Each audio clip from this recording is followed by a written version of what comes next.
Hi everyone, Zoe Wadsworth of Ask Zoe through the Hub podcast.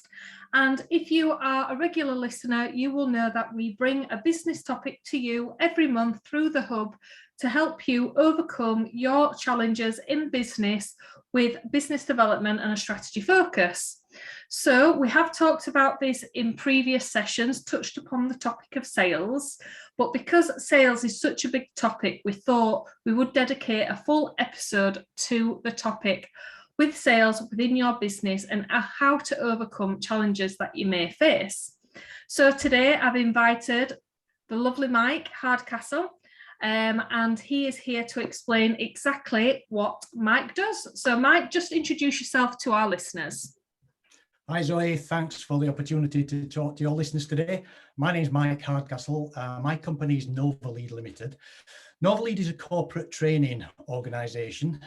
We were doing fantastically well up to COVID, doing face-to-face training, and then everything changed. Face-to-face died, and we had to look at how we rearranged it so that the company could continue post-COVID. And that's one of the things that has been a challenge for us, but hopefully we've resolved that challenge. We still do face-to-face training, but we now have products as well that we can market based upon sales and getting that sales information that was exclusively for the corporate market and corporate clients down into the SME market and the sole trader market. So that's where we're coming from at this moment in time. And hopefully it's all going to work out fine. I think it is, and I think one of the main things you've done, Mike, which I have seen, is you've innovated, and that's where I think businesses are built to last, if they have that innovative streak and they have that adaptability. Again, COVID, guys, I know I always say let's not mention the C word, but it has changed business. It has changed how we think about things. But something that came up in a recent one-to-one I had with Mike is one of the reasons why I invited him along to be our guest speaker, because you mentioned to me, well, sales is about relationships, Zoe. And you explained your background and what you've done, and it all comes down to customer relationships and having that ability to train successfully and pass that skill set down to corporates, SMEs, and the independent business market. It's all about sales. I mean, there's a post going in today's topic for the Hub talking about how sales is like dating through Simon Sinek. And I do agree, because it's about relationships at the end of the day. And it just kind of confirmed to me our conversation when we were talking about it all starts with the conversation. So in your opinion, Mike, how do you think sales has changed over the years to kind of where we are now looking at sales within our business? There was a really big tipping point, and I can go back to 2008 when that tipping point hit, and it was a dual tipping point. Number one, the search engines really started getting traction out there. The second part of that was the YouTube, Google and YouTube, Google on YouTube. So that side of things, prior to 2008, when those two launched very big in the marketplace, the salesperson in the buyer-seller relationship had all the power. Mm-hmm. Prior to that, if you wanted to find out about a salesperson's products or services, you had to phone the salesperson and get them to come and physically see you with a brochure and explain what their offers were. Mm-hmm. After 2008, with YouTube and with Google, you could literally type in what you wanted and you could find out immediately about anybody's product and anybody's mm-hmm. service, not only their products and service, but all their competitors' products and services. Yeah. This took the power away from the seller and gave it to the buyer. Yeah. And now I've heard various different percentages, but something up to 60 to 70% of the buying decision is made before the buyer reaches out to the seller. Yeah. Now that puts the salesperson firmly on the back foot, because mm-hmm. the salesperson's job, when they were actually going in early in the sales process, they could build a relationship with the buyer. They could offer services, offer product, and help the buyer out mm-hmm. from day one. Now they're coming in at the back end, and mm-hmm. the main buyers, and again, buyers have changed massively.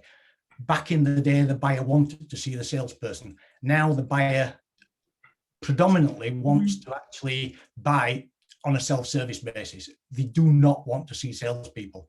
Yeah. So the salesperson basically has got to go in at the back end. He's got to convince the buyer why the buyer's opinion of what they want is incorrect. Yeah. So it's totally changed the sales process, totally turned upside down.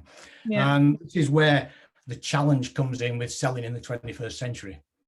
Yeah, definitely. I mean, the saying is that at the minute, nobody likes to be sold to. But I remember listening to a podcast recently, and this discussion was, well, why? If they've got a strong enough pain point, then why wouldn't they want to be sold to? Because if you can solve their problem, then why wouldn't they buy? And I believe it comes from, like we've said in discussion, from that shift in when things became more accessible. And like I say, platforms were launched like Google, like YouTube, and very much so that's probably the reason why that perception is now amongst us. So what would you say the pain points are when you're looking at that within the business, with the pain points of sales at present?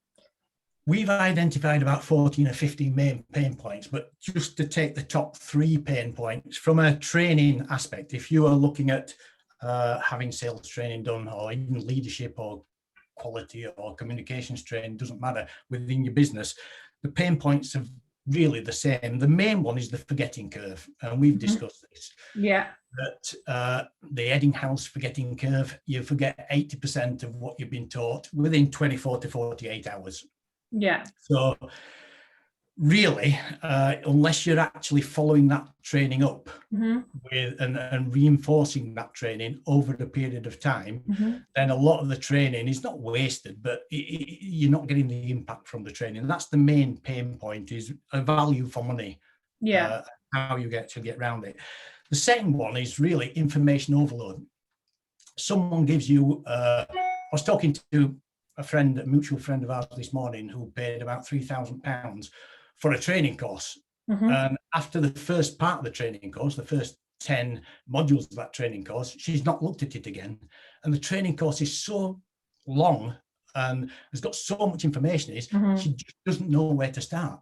Yeah. And so she's left it. She's paid a lot of money for it, but she's not done anything with it. Yeah. And she just doesn't know where to start. That's the second one. And the third one is real life applications. I can, from a trainer's point of view, I can explain things very, very simply, very easily, very understandably. But unless the person is actually putting those things into action, and we do this via breakout sessions. So for every training course, every module, we have a breakout session for that module, so that the people can actually go through what they've learned and actually, in a comfortable, safe environment with the colleagues, do some role plays and work things out. But unless it's a real life application, the training really doesn't mean anything. And they're the top 3 pain points that we're getting from clients out there. And a lot of it is getting value for money, basically. Yeah, definitely. And I think that topic comes up a lot, doesn't it, when we look at sales in our business? As we've mentioned, it's about the relationships. We do have things to contend with as time has developed and things have become more innovative and buyers' decisions have changed. But I do agree. I do think the pain points that, obviously, when you're looking at this sales topic and the buyer, is very much true. It is the forgetting curve. We've spoken about that a lot in our one-to-one, and we've seen that predominantly because we know when we deliver workshops, probably 20% is going to go away and do something, but only 5% of that 20% is actually going to implement and actually going to see maybe a result because they've actually applied what they've learned. So obviously, when we're thinking about this sales, it's also thinking probably about our business as well, isn't it? And how can we overcome that forgetting curve, and how can we overcome that overload and kind of that real life application? So what would you give in terms of advice and top tips on overcoming them pain points, Mike? Our training courses, we are slightly different from our training courses. A lot of training courses are what I call cookie cutter training courses, where you'll go through the training and you'll get a manual at the end, and then the main people, the trainees, put the manual on a shelf and never look at it again. Mm-hmm. What we do is we have 5-stage reviews. So when people have finished our training courses, they get a review via email or video over within 24 hours, within 1 week, within 1 month, within 3 months, and within 6 months. And we follow up that training over that 6-month period to bring it back into people's into the front of mind. So they're running through, they're reviewing the training. When we do our training courses, we're constantly reviewing every module when each module is finished, and at lunch times and at evenings and the next day. It's total review all the time. And it's just getting that knowledge into people's brains until it becomes a habit.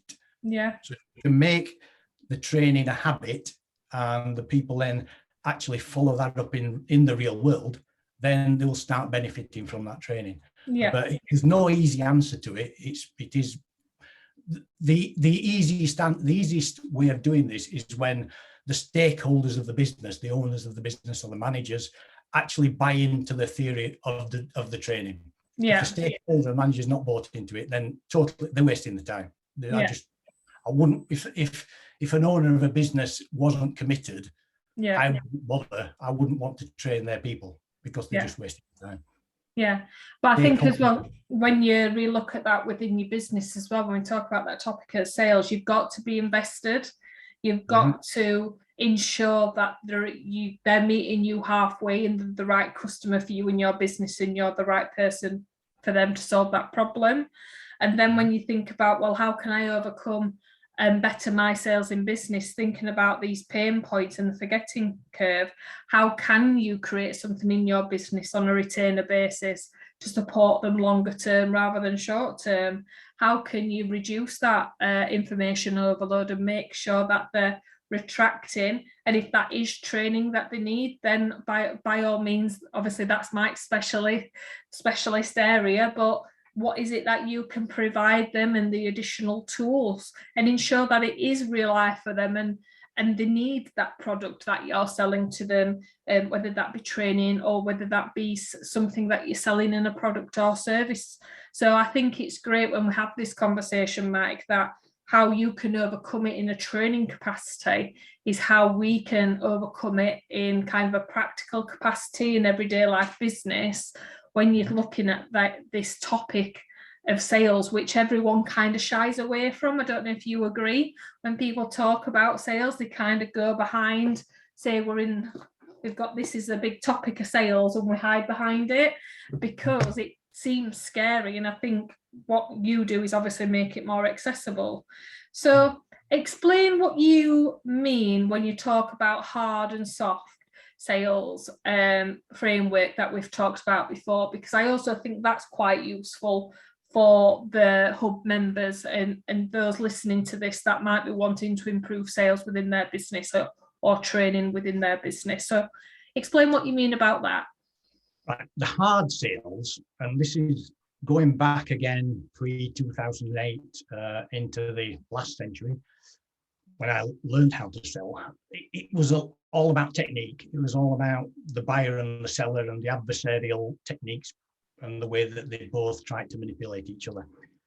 And I suppose hard sell is prospecting and getting your CRM system set up and finding out about your product and service and in the marketplace and things like that. So that's the sort of hard skills.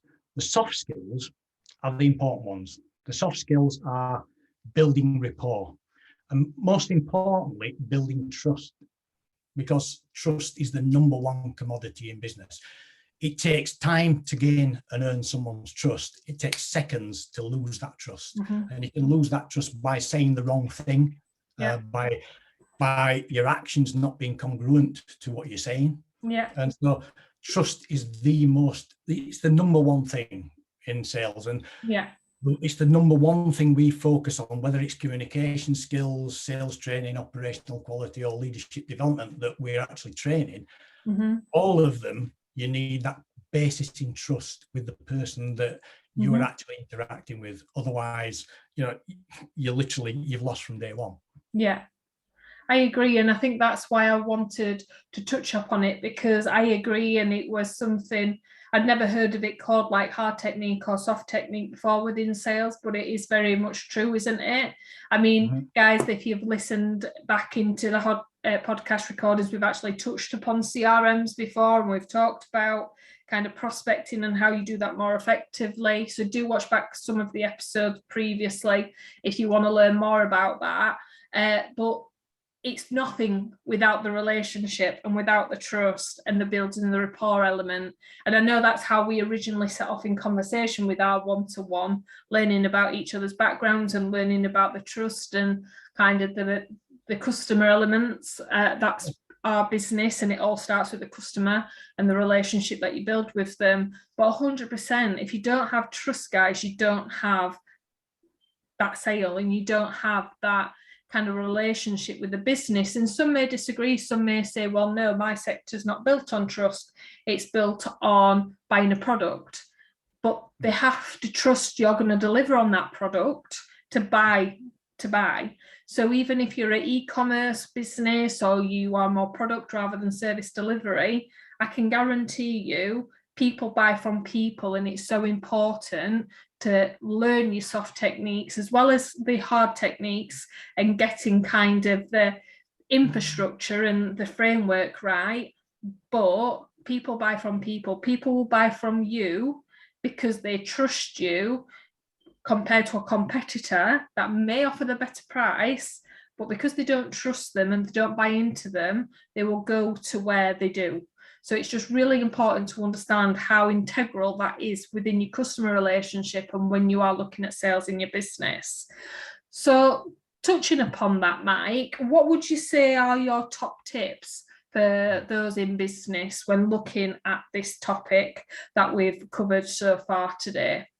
Well, just to go back one step, Yeah. Dale Carnegie did a survey recently to give you some hard figures, and it said 63% of people surveyed would rather buy from someone they completely trusted than someone that gave them the best price. Yeah. And there's thousands of surveys that they did, and Dale Carnegie organization is massive. So trust is really, really, really important. Yeah. So yeah, it's all right. I made some quick notes on here to try and sort of get it down into something that will add some value to the podcast. So yeah. Give some training. So number one is you've got to basically serve the customer. You're not selling, you're serving the customer. So your job's to help them figure out if you have something that can make a difference in their life or in their business. So essentially become a trusted advisor. Yeah. That's your main key aim, is to become a trusted advisor to that potential customer, that prospect. Yeah. Secondly is ask questions. Mm-hmm. Right? Back in the day, we did ask some questions, but we made a pitch to the customer.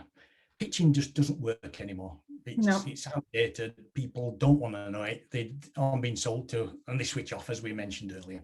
Yeah. So basically, ask them questions about the problems and the pain points that they're facing, and in that way, you can help them figure out how you or your product, your service, can help them actually get that. So basically, if you can repeat back the pain points to the customer clearly, mm-hmm. the customer psychologically believes that you have the solution to their problem. So asking the right questions, and again, being able to repeat back those pain points to the customer, yeah. They believe you know what the solution to their problems. Yeah. Thirdly, don't create pressure. You know, I mean, remember the hard sales, the salesman that comes in selling kitchens or home improvements and knocks on the door, comes in and won't leave until somebody's bought something. That again just does not work in today's world. If you forget it, it's gone. It's gone. Dinosaur time. Forget it. So basically, again, and going back to the second one, the questions, repeating back what their problem is. So if they understand, or they think you understand what the problem is, they'll make the decision by themselves. You don't have to pressure them. Just let them be, and they will come to you with that decision if you've done the job right. And finally, aim to get a clear decision. So a yes is good, obviously. A no is good. At least you know they're not going to do it. So no is good. So yeah, you can say, all right, fair enough. Thank. If you're not interested at this moment in time, that's great. A maybe is not good.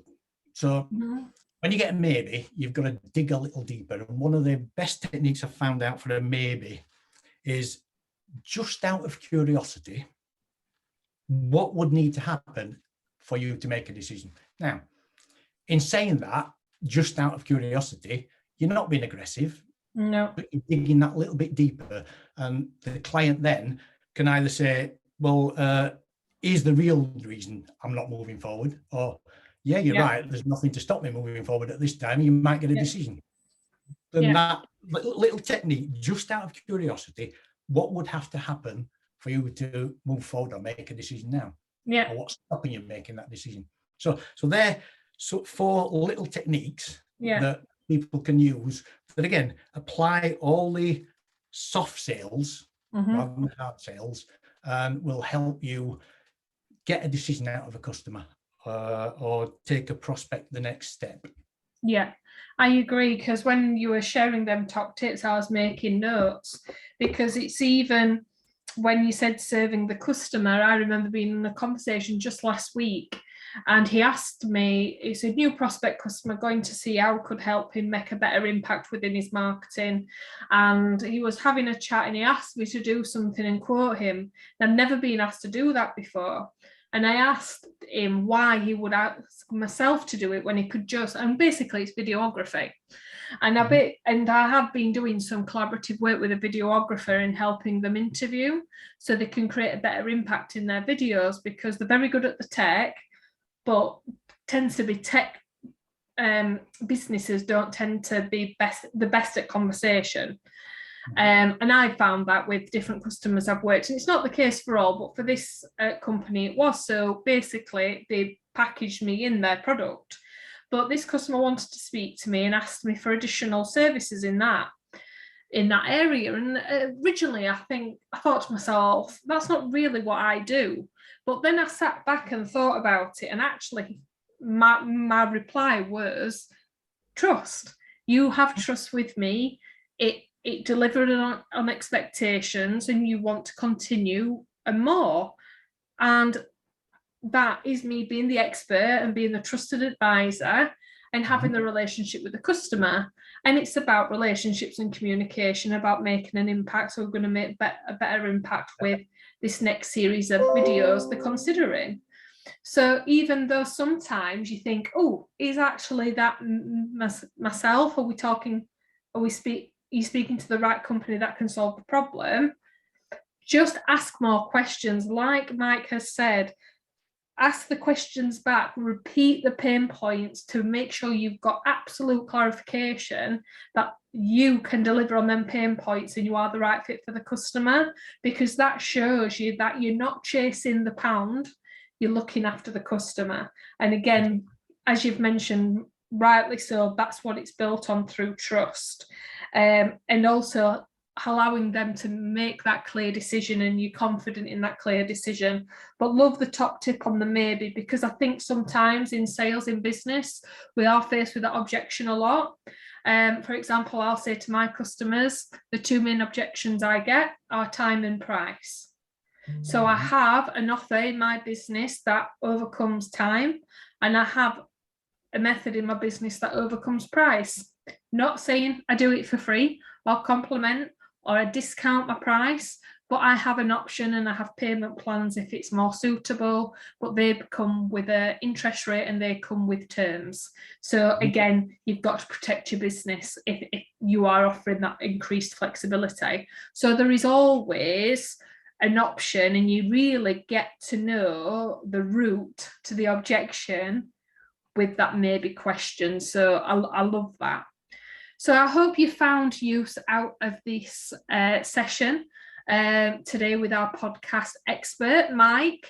And as always, Mike, anyone who has listened to this that is thinking, yes, that makes sense. Yes, I need help with my staff in terms of this topic of sales, with training, or I would actually just like to speak to Mike more about what he does when it comes to sales, how would they get in contact with you, and what services and products do you offer at the moment, with you mentioning the business has evolved over the past 2 years? Okay, well, one of the big things that we did early in our training processes was we produced a series of flashcards. So when you've been on one of our training courses, you will get these flashcards, and the flashcards give you a very, very quick breakdown of each module of the training course. Now, during COVID, obviously, things changed, face-to-face training changed. So we took the opportunity to take the flashcards and to actually reformat them into a different format. So we've got the 64 different modules of all our training courses. And these are card decks that basically have condensed each training module down into a separate card. So these are standalone. People can actually buy this product off our website and they can self-facilitate their own training. They can use these cards to train their own staff. Mm-hmm. Or if we do a face-to-face training course with people, each attendee will get a box of cards on a multi-day training courses. And we found that, again, going back to the forgetting curve and the 5-stage reviews over time, these are a lot more detailed in the stage reviews. And at the end of the day, they don't even have to read the notes from the training because everything is included in there. It's all backed up by online video. So the community, there's an online video, and each of those modules, you've got a video. So you can only read about the module and refresh your memory on that module. You can actually watch a video that explains that module. And that's whether you buy the pack or whether you've been on training courses. So we've actually branded it becomeanexpert.co.uk. So you can either go to our website, becomeanexpert.co.uk, or you can go to our Novalead.co.uk website. So they're basically available on there. So so that's given us a product as well as training courses that people are, I'm getting some really good feedback from it because we've got several of them out there now and people really like the concept. Yeah. No, definitely. And I think what's unique about your product, as we've mentioned, is it can help multiple of businesses. So, for example, the training courses can help you and your team overcome that sales challenge with the sales training that they offered, but then also it can help the micro and the small business market, just like myself. Kindly was gifted a box of the cards from Mike following our one-to-one, so I could really see what USP that has to offer, and we're already using it within our business. We have work experience, we have other consultants and experts in their own field that come in, and again, if there is a challenge, we actually we're going to start referring back to these cards because sales is such a big topic. But what I suppose my focus is within the hub is to make it more accessible and people to feel like they can overcome them challenges because they're guided by the right experts. Like we always say, we're not an expert in everything. So by all means, we're not a sales expert, but we do run our own business. We are an expert within strategy and creating ideas within your marketing to get your business working smarter, not harder. But it's not just one element in business to make it successful, it's multiple. And that's the reason we touch upon these topics with our experts every month. So I hope you've enjoyed our latest episode and you do reach out to Mike through his details through Novalead Limited and Becoming the Expert websites to get involved. And next month we are talking and reflecting on business strategy and creating new ideas for the business. So I look forward to bringing you the content next month as well. If you are interested in the hub to help you and assist you in your business by acting as a touch base point for business development, I'd love to speak to you. Just go to askzoe.co.uk/the hub and all the details will be on there. And thanks again, Mike. It's been a pleasure talking to you this afternoon on the hottest day of the year so far. So thank you very much. Thanks, Ray. Thank Much you. appreciated. See you soon.